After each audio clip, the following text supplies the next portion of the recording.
preguntas, pero resulta que por la forma en que se quiere analizar, se convierte en 700 columnas. Eso podría ser. Todo depende, pues, del diseño de la encuesta. A ver si ya se activa lo de grabar, porque está todavía... Ya, ahora ya está grabando.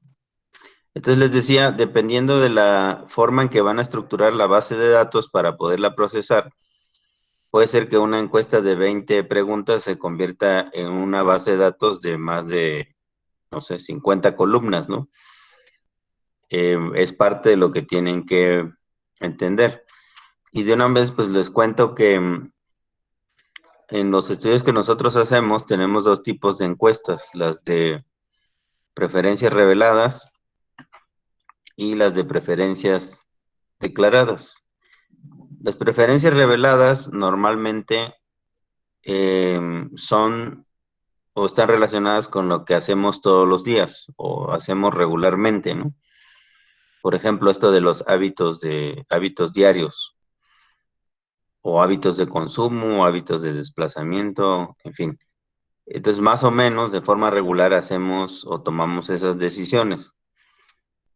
Y eso es lo que normalmente nos preguntan en este tipo de encuestas, ¿no? ¿Cuántos días a la semana realiza viajes? ¿Qué tipo de viajes son? ¿Con qué frecuencia? ¿Cuánto le cuesta? ¿Cuánto se tarda? En fin, ese tipo de preguntas son del tipo de preferencias reveladas. Ustedes están diciendo lo que es, ¿no? En función de su comportamiento y en función de cada pregunta, pues darán las respuestas. Habrán notado ahí que generalmente hay dos tipos también de preguntas, o hasta tres, ¿no? Preguntas abiertas, preguntas cerradas o preguntas mixtas. Preguntas abiertas es simplemente te preguntan algo y tú explicas ahí lo que quieras y pues eso se escribe. Y para cada caso, bueno, pues cada persona va redactando lo que le corresponde.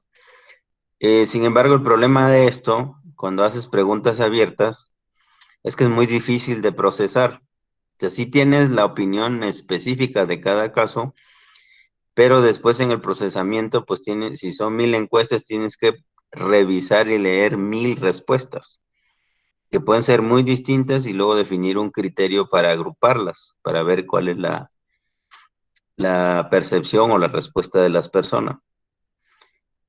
Ese es el caso de las preguntas abiertas. Sí te da información de detalle, el problema es luego cómo procesas eso. Se puede procesar, pero ahí se pierde cierta información a la hora de agrupar. Por el otro lado, las preguntas cerradas, pues tienen un número de opciones fijas, ¿no? Por ejemplo,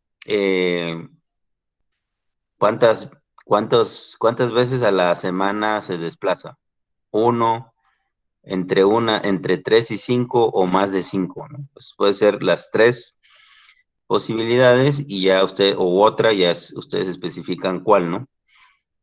Entonces, ese tiene la ventaja de que solamente hay rangos, valores especificados, y hay unas opciones finitas.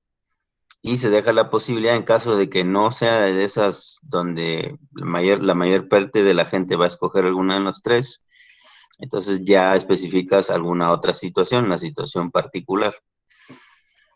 Este tipo de encuestas son más rápidas porque pues el usuario solamente tiene tres elecciones que elegir entre tres opciones o indicar cuál es su caso en particular, ¿no? Entonces es más fácil de procesar y se aplica en menor tiempo, si tiene esa ventaja. Y esas son las encuestas de preferencias reveladas. La otra que puede ser es una opinión en la cual se da unas ciertas escalas, ¿no? Bueno, regular o malo, pueden ser subjetivas, pueden ser numéricas, pueden ser jerárquicas, en fin, pueden ser de diferentes tipos, pero al final de cuentas, pues están cerradas, tienen la diferencia de las cerradas que pueden realizar una jerarquía, un orden, ¿no? A diferencia de las cerradas que simplemente te dicen lo que es. Entonces, esos son, digamos, los tres tipos de pregunta que se hacen en una encuesta de preferencias reveladas. En una encuesta de preferencias declaradas, lo que difiere es que normalmente es una situación que no existe. Entonces ustedes se van a pronunciar sobre algo que van a hacer, o alguna decisión que van a tomar, en el supuesto de que tal cosa se presente, ¿no? O en el supuesto tal que suceda esta situación, o que se presente este caso. Entonces son situaciones que no son reales, son hipotéticas. Y estas se utilizan para determinar, pues, cuál sería la preferencia de ustedes o de las personas en función de cada una de sus características. Y normalmente se utilizan para hacer proyectos o saber el número de usuarios o consumidores que va a tener un proyecto. Por ejemplo, cuando van a hacer una nueva carretera, pues si tú le preguntas preferencias reveladas, si quieres hacer una encuesta de ese tipo, pues no lo vas a poder hacer porque no existe la situación actual. Entonces tú le dices, oye, ¿cuántas veces utilizas la autopista fulana que no existe? Pues obviamente que te va a decir ninguna porque ni sabía que existía, ¿no? Entonces, en ese caso, cuando son proyectos nuevos, lo que se pregunta es la intención de las personas, ¿no? Usted, si hubiera una carretera de tal lado a tal lado, ¿usted la usaría? ¿O bajo qué condiciones la usaría? Y generalmente, además de conocer las personas que lo utilizarían, se utiliza para hacer determinar ciertos parámetros de la elección, que puede ser qué tan importante es para ustedes el tiempo o el costo o el peaje o el ambiente o lo que ustedes quieran, ¿no? Diferentes situaciones a las que ustedes son sensibles y se coloca a la persona en una situación de elección. Sí, para que la persona pueda declarar su intención, tienes que mostrarle dos alternativas, al menos, ¿no? La alternativa actual, que es por donde actualmente se mueve, y una alternativa de un proyecto futuro, que es en donde se podría mover en función de las necesidades de movilidad de esa persona y en función también de los costos. Entonces, eso se llama, eh, o lo que generalmente se utiliza, son encuestas de preferencias de elección. Y bueno, pues hay toda una técnica para poder estimar la disponibilidad al pago de las personas, ya sea por pagar una tarifa y tener mayor tiempo, o tener algún servicio ambiental, por ejemplo, algún servicio de otro tipo a cambio de un cierto costo, ¿no? Normalmente contrastas el lado positivo y el lado negativo.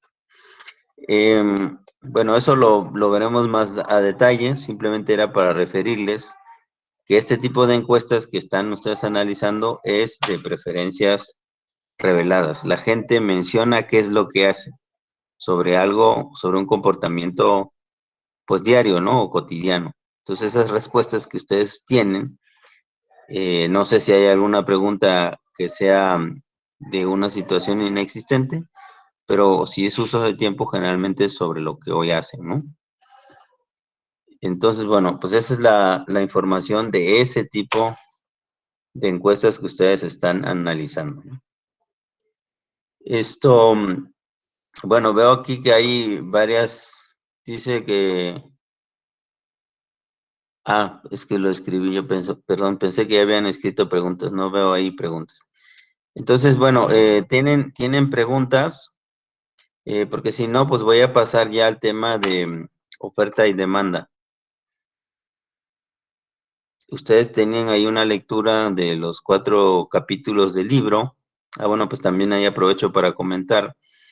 Insistir, no me manden mensajes privados para hacerme preguntas del curso, mándenlas al grupo para que todo el mundo pueda aprovechar esas respuestas y tener claridad.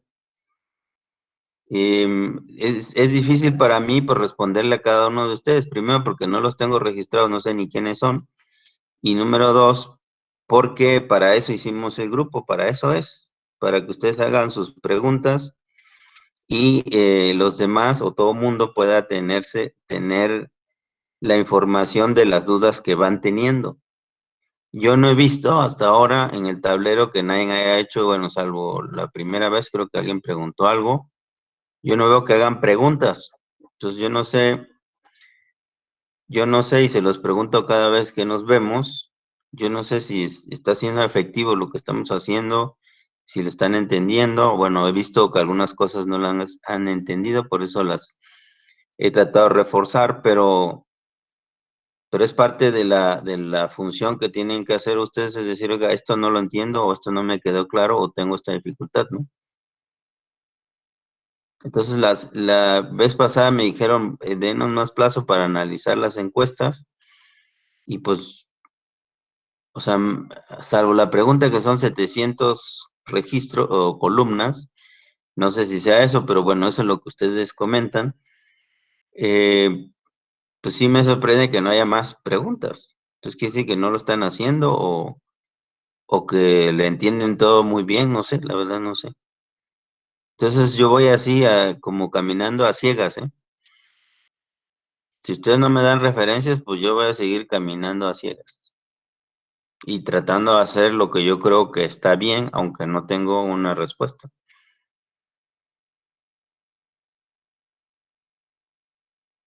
Entonces, bueno, como yo también estoy tratando con adultos, no les voy a repetir todas veces lo mismo. Si ustedes no lo quieren hacer, bueno, pues ya es problema de ustedes, ¿no? Yo les dejé abierta la posibilidad, no la quieren usar, bueno, pues tendrán sus razones. ¿Sale? Bueno, entonces, ¿tienen preguntas sobre la lectura? Ah, me decían de la lectura que son imágenes y pues que no alcanzarían a escribir ni 500 palabras.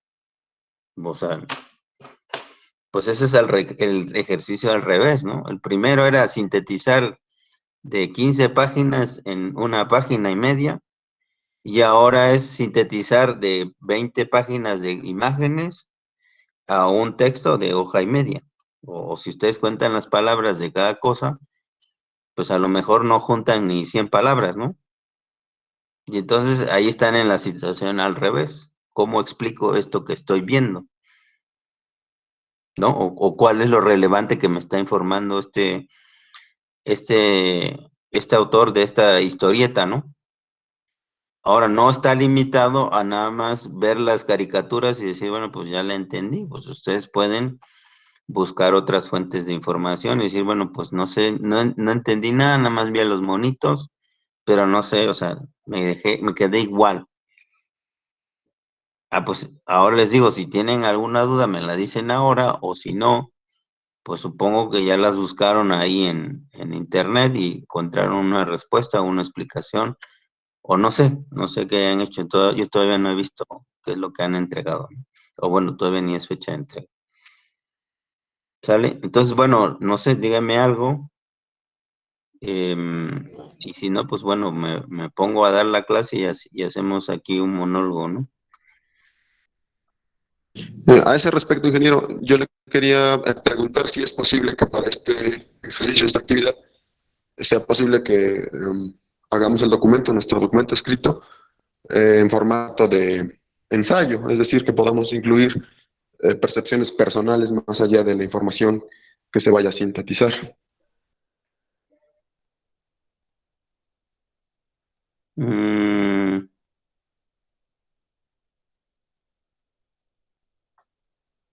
mm, es que normalmente un ensayo lo haces cuando ya tienes el conocimiento claro, ¿no? Conoces una problemática y entonces das tu opinión, o conoces la teoría y das tu opinión. Si ustedes tienen todo el conocimiento que está ahí referido y le está claro, entonces, pues sí, podría estar de acuerdo y que lo hagan como un ensayo. No sé si ese sea el caso. Que todo lo que vieron ahí está claro para todos.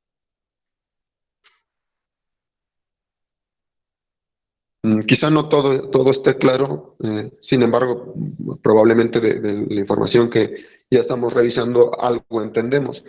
Además, podríamos incluso incluir información tal vez externa al mismo documento que estamos revisando.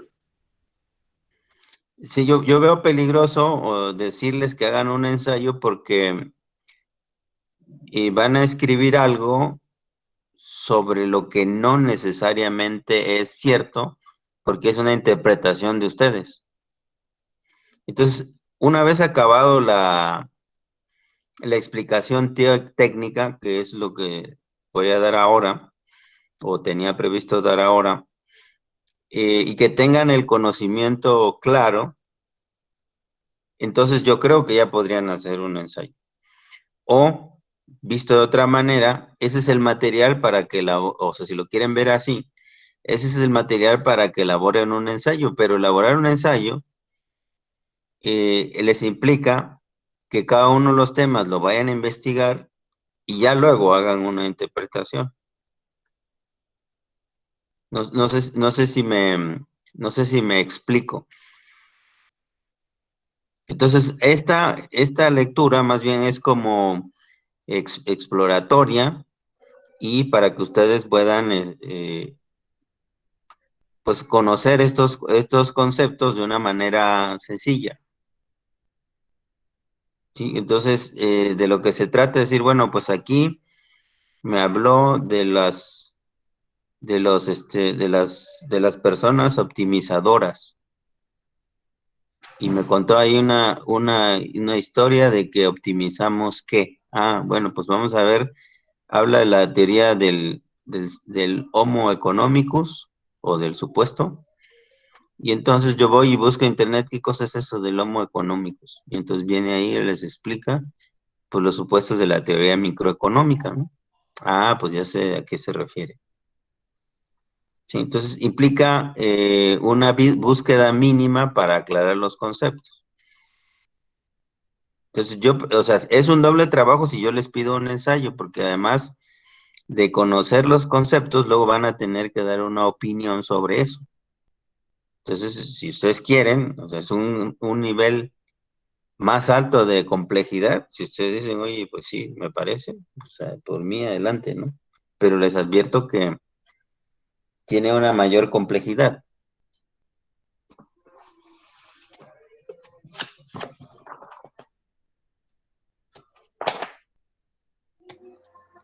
Ingeniero, y debido a esto no se puede que en este caso permita disminuir el rango de las características de la ficha de lectura.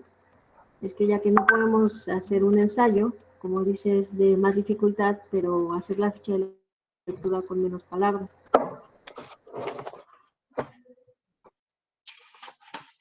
Es que al final de cuentas ese documento, o esos, son 4 capítulos, son 4 grandes conceptos que hay que resumir.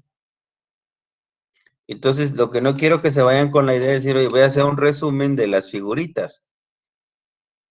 Hay que hacer un resumen de los conceptos. Y hay bastantes conceptos ahí que están explicados tratados de explicar de una manera sencilla, que yo no me queda claro si ustedes los están entendiendo en toda su complejidad, ¿no?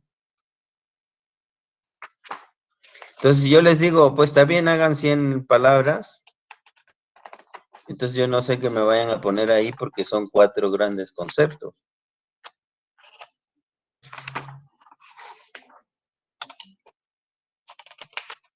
Por otro lado, también tenemos la posibilidad de incluir información de otras fuentes. Ya los temas o conceptos que toque el documento original, podríamos ampliarlos con otros alternativos o paralelos a ese, Y supongo. eso es lo deseable, ¿no? Miren, ustedes tienen 4 conceptos, son 4 capítulos. Dentro de los 4 capítulos hay algunos componentes de cada uno de esos conceptos que yo no sé si ustedes conozcan o no, pero por lo menos van a encontrar 2 cosas que no conozcan de cada capítulo. Entonces ya estamos hablando de 4 por 2, 8, al menos 8 párrafos. Entonces a esos 8 párrafos ustedes le meten 4 líneas, ya son 32 líneas.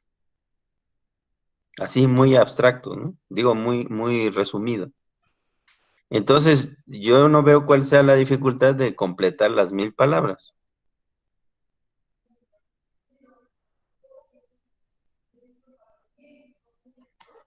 Entonces, si ustedes van a, les digo, a ver, díganme el nombre del capítulo 1.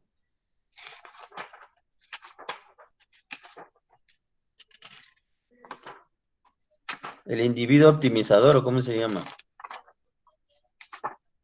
Sí, ese es el nombre del primer capítulo. Uh-huh. Entonces ahí ya habla, si ustedes ponen, a ver, voy a hacerlo como si fuera yo ustedes. Individuo, optimizador.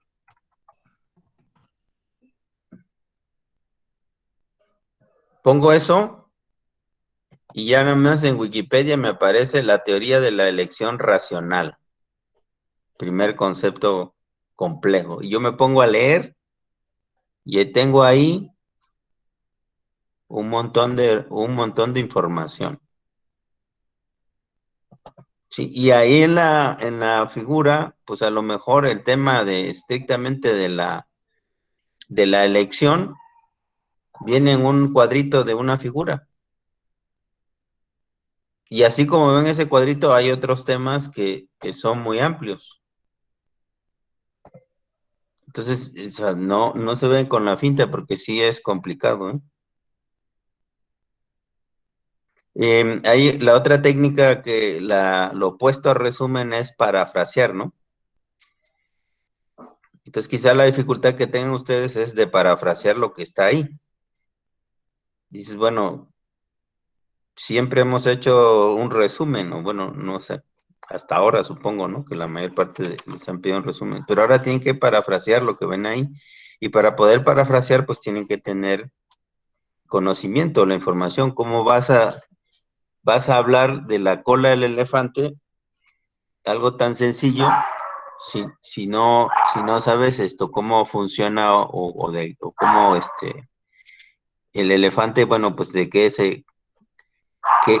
elementos más tiene, ¿no? O qué relación tiene el tamaño del elefante con la cola que tiene, ¿no? Y entonces ahí, pues hasta suena chiste, y hay un chiste así, ¿no? Entonces hay que parafrasear lo de la cola de elefante, ese es su tema. Y entonces pues tienes que poner elementos que permitan entender la relación de la cola del elefante con todo el elefante. Ok, lo que entiendo es que podemos, por ejemplo, buscar eso de la mano invisible, ir no sé, a una información fidedigna y de lo que viene ahí, aumentar elementos con lo que encontramos. Es correcto.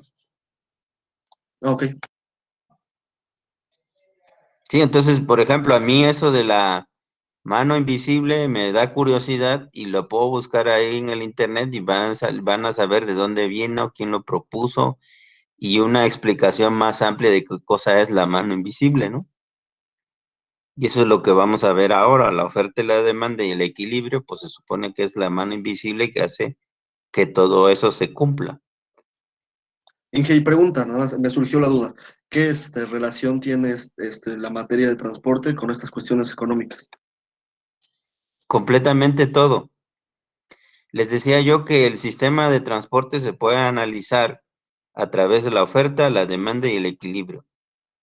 Esa es una de las aportaciones de bueno, si lo veo nada más como un ingeniero, pues yo les hablo de las características de las vías y de las personas que las usan y punto, ahí se acabó. Pero justamente la contribución en este curso que estoy dando es, y para que entiendan además que es, cuando decimos que es multidisciplinario, no es simplemente un discurso, es una realidad. Yo hice un doctorado en ciencias económicas y gracias a eso he podido entender este problema del transporte. Y todo lo que hago siempre es contrastar la oferta con la demanda, la relación que tienen y qué tan lejos del equilibrio están. Y todo se resume a alcanzar ese equilibrio, a buscar que las cosas estén equilibradas. Si ustedes lo llevan a su vida diaria, dicen, bueno, pues, ¿por qué yo siempre tengo problemas económicos o por qué no los tengo? Pues es muy sencillo. Ustedes cuánto reciben de ingresos, cuánto gastan, y eso es su balance. Si ustedes gastan más de lo que ganan, siempre van a tener deudas y siempre van a tener problemas. Ganen 10 pesos o ganen 5 millones. Si gastan más de lo que pueden producir, siempre van a estar en desequilibrio. Y esa es oferta, es demanda y es equilibrio. Entonces, estos conceptos son tan amplios que los pueden aplicar y es un poco el interés de que ustedes lean estas caricaturas, quizás pueda sonar a algo sin importancia, pero tiene un gran fondo. Y que bueno, es tan complejo que quizá la manera más sencilla de explicarlo es así, o sea, de una manera lo más sencilla posible, a través de figuras, ¿no? Porque la otra es decir, a ver, léanse los capítulos 3 y 4 libros de microeconomía, pues los van a leer y medios que los van a entender, de ahí que los puedan aplicar, pues está en chino, ¿no? Y eso es lo que nos pasa mucho en ingeniería, somos muy buenos desarrollando cálculos y haciendo análisis, pero a la hora de aplicarlos, bueno, y eso, a final de cuentas, me dijeron que el momento es WL cuadrada entre 2 o entre 4, ya no me acuerdo, y sé sacar bien las fórmulas, hasta tengo ahí los esquemitas, y bueno, y eso cómo, o sea, ¿dónde veo eso en una construcción práctica? Pues quién sabe, eso fueron ideas del maestro, o porque así lo marcaba el programa, pero pues yo nunca he visto eso de el WL cuadrado entre 2 o entre 4, ¿no? Entonces, por eso, este enfoque de decir, bueno, veamos lo práctico y luego démosle el cuerpo teórico que explica las situaciones prácticas. ¿Sí? Entonces, tiene toda la relación y por eso, y yo creo que ustedes pueden revisar en cualquier programa de ingeniería del país, ninguno trata el tema de la economía del transporte. Ninguno. Porque los que normalmente los dan en las escuelas de ingeniería son ingenieros.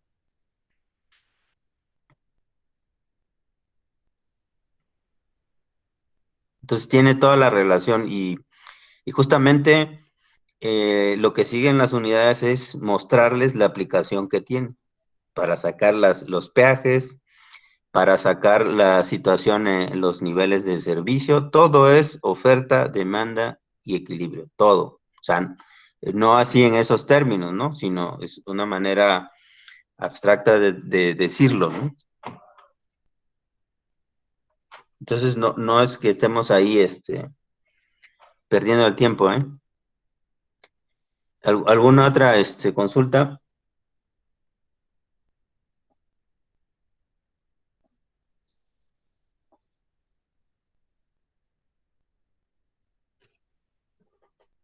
¿No hay? Entonces, ¿queda clara la lectura? De mi parte sí, ingeniero, gracias. Ok. Bien, entonces, hay también técnicas para parafrasear, para todo hay técnicas, ¿no? Entonces, bueno, ustedes con esta base ahora sí que tienen el resumen, lo que tienen que hacer es la contraparte del resumen, ¿no? Ampliar esa información para que lo entiendan en su fondo. A ver, les voy a poner.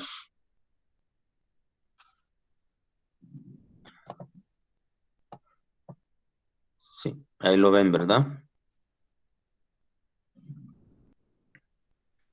Entonces, Sí, miren, vamos a repasar unos conceptos. No sé si ustedes han llevado algo de evaluación económica o análisis económico, o no sé si no sé la especialidad que hayan estudiado en la preparatoria, pero estos conceptos de oferta y demanda, pues son algo básico, ¿no?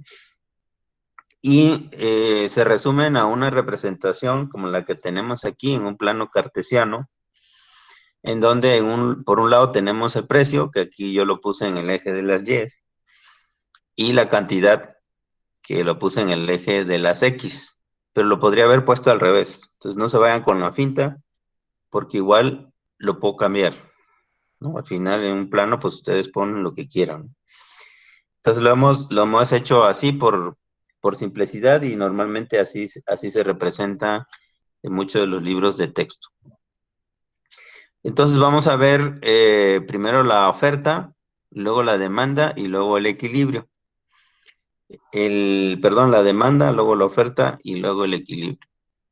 Entonces acá vamos a ver cuál es la relación entre precio y cantidad consumida si nosotros estamos hablando de 1 kilo de manzanas. ¿Cómo sería la función que representa esa relación?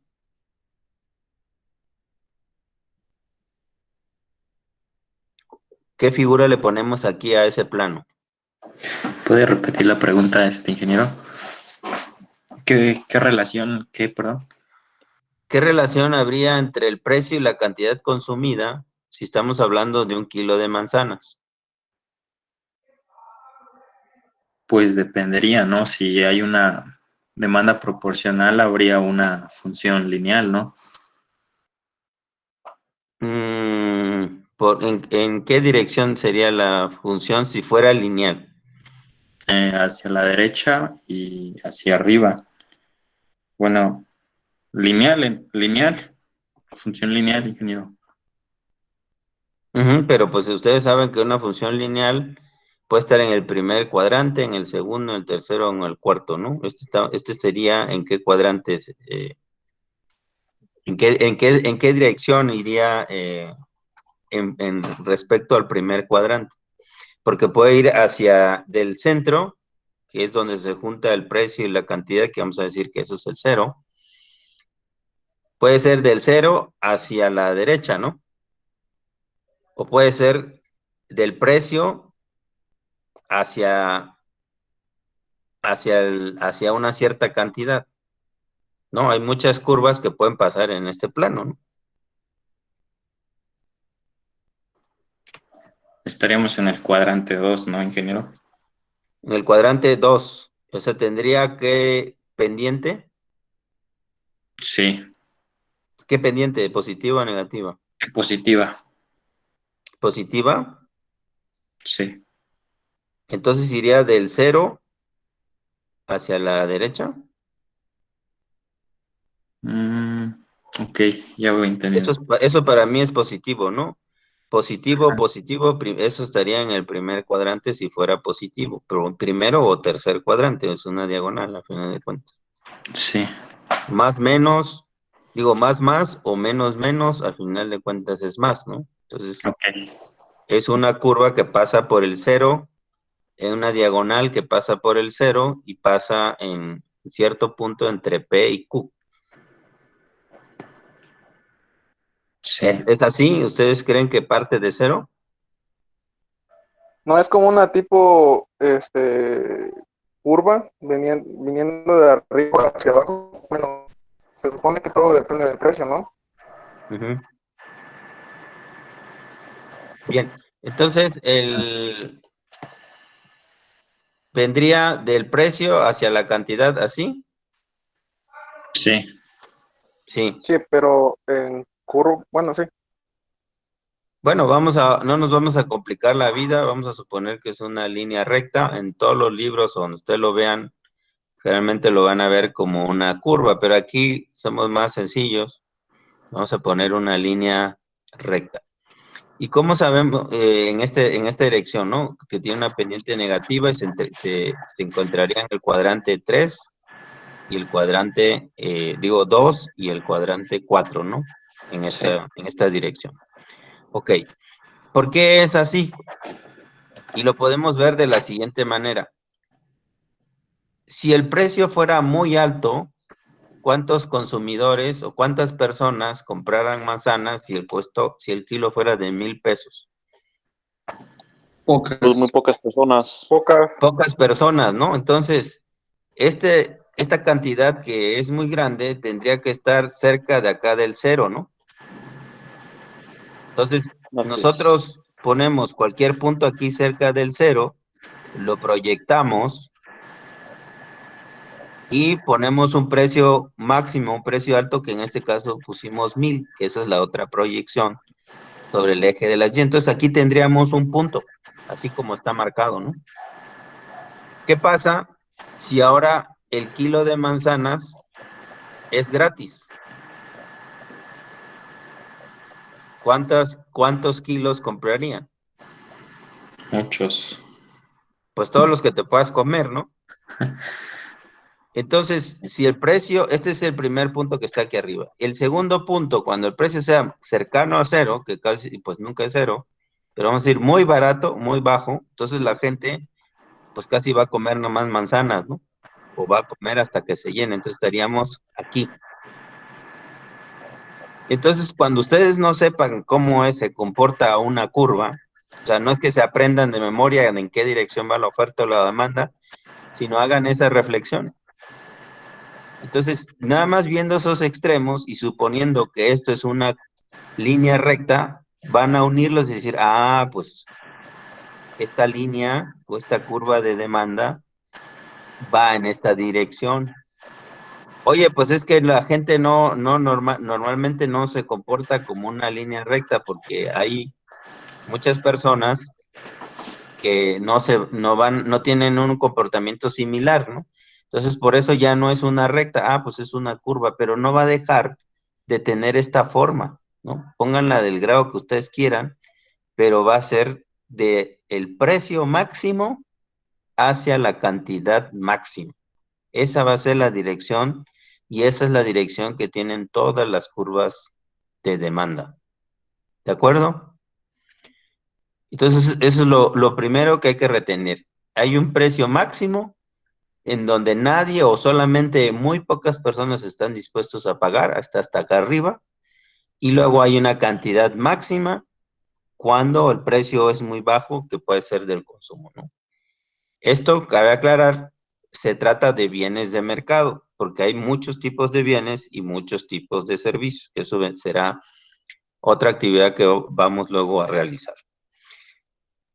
Ahora, ¿qué pasa con esta línea?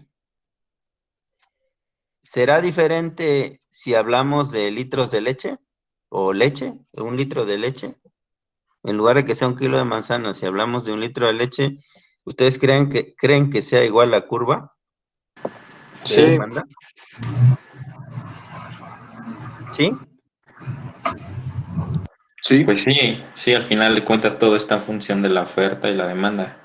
Ujú. Entonces, ¿qué va a cambiar nada más entre esta línea que si fuera de manzanas, vendría de acá a acá, y si fuera la de leche, ¿por dónde tendría que pasar?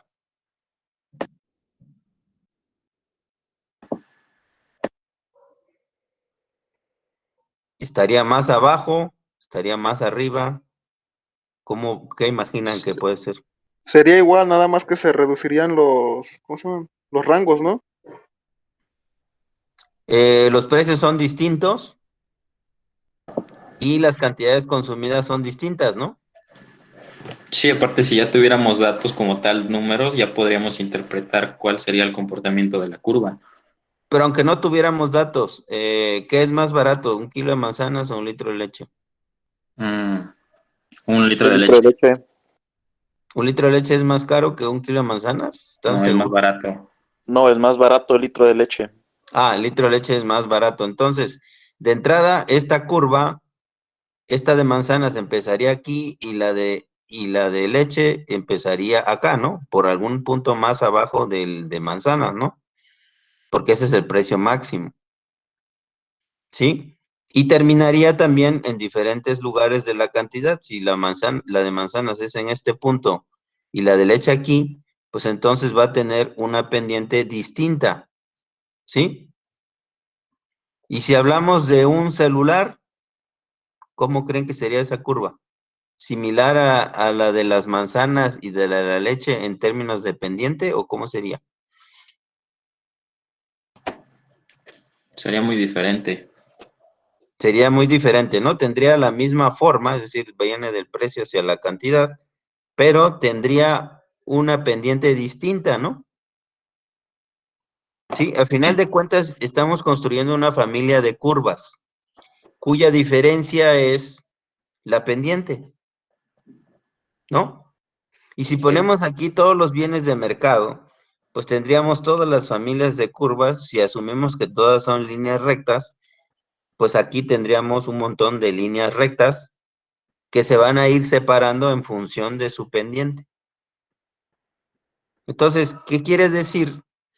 Que esa pendiente se va a ir modificando para volverse una línea horizontal, en el caso extremo, o una línea vertical en el otro caso, ¿no? Entonces, la familia de curvas se va a ir moviendo desde una línea horizontal hasta una línea vertical, ¿sí? Y eso le da nombre, y eso se los voy a encargar de tarea para la siguiente sesión. ¿Cuáles son esos bienes o esos casos en donde la línea es vertical y la línea es horizontal? Son los extremos de esta familia de curvas. Nosotros estamos viendo, pues quizá la más, la que está a la mitad de toda esa familia de curvas, que es esta, que si aquí esto fuera proporcional el precio a la cantidad, pues esto sería una curva de una recta de 45 grados, ¿no? Entonces, esa línea recta se va a ir haciendo vertical hasta tener una pendiente de ¿cuánto cuando es horizontal? 90 grados. 90 grados o 1, y cuando es horizontal sería 0. 0, ¿no? Y la Cero, pendiente es cero. 0, la pendiente es 1 cuando es vertical y la pendiente es 0 cuando está horizontal. Entonces, tenemos una familia de curvas que va a ir cambiando entre 0 y el 1. ¿Sale? Bueno, entonces, si ya entendimos eso, aquí ya estamos representando esos conceptos que introducimos y que fue el precio máximo y la cantidad máxima, ¿no? Esta es la curva que yo les mostré con el cursor y nada más les dice la señal y es esta línea que tenemos acá. ¿Sí? Entonces, ¿qué pasa si nosotros vendemos al precio máximo? Tendríamos muy pocos consumidores y si el precio es muy bajo, tendríamos bastantes consumidores, ¿no? Eso es lo que representa esta curva típica. Una pregunta. Sí. La gráfica del petróleo, por ejemplo, ¿cómo sería? ¿La del petróleo? ¿De los barriles Sí. de petróleo se refiere? O la gasolina, supongamos. Bueno, la gasolina es un caso particular, porque tiene que ver con bueno, hay una composición entre viajes obligados y no obligados. En los viajes obligados tiene un comportamiento y en los viajes no obligados tiene otro comportamiento. En los viajes no obligados se puede comportar así como está este ejemplo, porque tú puedes elegir entre realizar uno o más viajes o no realizarlos. Ir al cine una vez a la semana o ir al cine 2 o 3 veces a la semana. Tú puedes elegir. En el caso de los viajes que son obligados, por ejemplo, distribuir una mercancía, es difícil que tú puedas elegir porque es parte de tu trabajo, lo tienes que hacer. Y entonces el comportamiento es otro, ya no es una relación de oferta y demanda, es de otro tipo. Sí, entonces depende de la condición y es un caso que vamos a analizar, de hecho por aquí en el libro, no en el libro que ustedes tienen, sino en el libro de Krugman. Bueno, Krugman, por si no lo sabían, es un premio Nobel de Economía, está vivo, y publicó este libro de microeconomía. Está interesante porque trae casos prácticos y justamente les voy a buscar ese de la gasolina, ¿no? Sí, entonces aquí estamos hablando de bienes normales, ¿no? Que se rigen completamente por la oferta y la demanda. Hay un tema que tiene que ver con la elasticidad y ya me estoy adelantando a la tarea que les he comentado. Y la elasticidad es lo que mide justamente la pendiente de esta recta. Entonces, cuando un bien no es normal o de mercado, tiene otro comportamiento que puede ser inelástico o elástico, y es ahí donde este ejemplo que les estoy mostrando ya no aplica, ¿no? Aplica la generalidad, pero son comportamientos distintos y no me quiero meter en los casos particulares. Quiero seguir hablando de los casos generales y luego trataremos los casos particulares. ¿Sale? Bueno, entonces, ¿hasta acá estamos? ¿Hasta acá me Sí. siguen? Sí. Bueno, Sí, ingeniero. ok.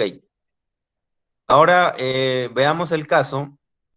Este es el caso del bien, vamos a decir, del kilo de manzanas, en el cual hubiera una sequía terrible y no hay manera de producir manzanas, solo ahí hay un agricultor que pues tenía microclima y al final de cuentas sí pudo cosechar manzanas. Entonces, este precio de las manzanas se va al precio muy alto, ¿no? Y entonces ahí, ¿quiénes serían los que podrían comprar un kilo de manzanas? Los que tengan el recurso necesario. Sí. Pero además de eso, La los necesidad. que tengan el recurso, los que tengan la disponibilidad a pagar. Porque habrá seguramente quien dice, o que la manzana represente para esa persona una cuestión de vida o muerte, entonces puede decir, oye, pues yo vendo mi casa con tal de tener ese kilo de manzanas. Entonces está dispuesto a pagar todo ese monto que es el precio máximo. Vamos a decir 1,000,000 de pesos por un kilo de manzanas. Está dispuesto a pagarlo, pero habrá quien diga que no. Oye, pues un kilo de manzanas, pues yo puedo hacer otra cosa y pues puedo prescindir del kilo de manzanas. Pero esta persona sí está dispuesta a pagar. Generalmente son las personas que tienen mayores ingresos o mayores recursos. O en este caso extraordinario, si fuera la salud, que eso también se comporta de otra manera, que uno si estuviera enfermo, pues está dispuesto a darlo todo con tal de estar sano, ¿no? Bueno, depende de qué enfermedad tengas. Pero si, por ejemplo, estamos hablando de un cáncer, pues ¿cuántas personas están dispuestos a gastar lo que sea necesario y hasta lo que no tengan con tal de salvar su vida? Pero eso ya es otro caso particular, ¿no? Entonces aquí a lo que voy es que hay una persona que está dispuesta a pagar 1,000,000 de pesos y esas son, aquí lo dice, muy pocas, ¿sí? Las que pueden comprar ese kilo de manzanas de este señor que logró cosechar, pues no sé, 10 o 20 kilos o no sé cuántos. Entonces muy pocos van a estar dispuestos a pagar todo esto. Eso es al principio de la temporada y resulta que después se enteran o después aparecen otros vendedores y hay mayor producción. Y entonces empiezan ya a comercializar las manzanas y resulta que el primer precio o un primer precio de referencia a un cierto momento en el tiempo, resulta que la fijan a un precio 3, ¿no? Vamos a decir 150 pesos el kilo de manzanas, ¿sale? A ese precio, entonces ya va a haber esta cantidad Q3 de consumidores, que va a ser mucho más grande que los que estaban dispuestos a pagar esto. ¿Qué pasa con este señor o estos señores que están dispuestos a pagar 1,000,000 de pesos y ahora van a pagar 150? ¿Cómo se van a sentir?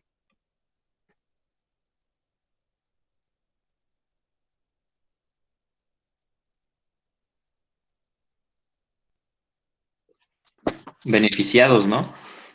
Beneficiados, van a sentir que han ganado algo, ¿no?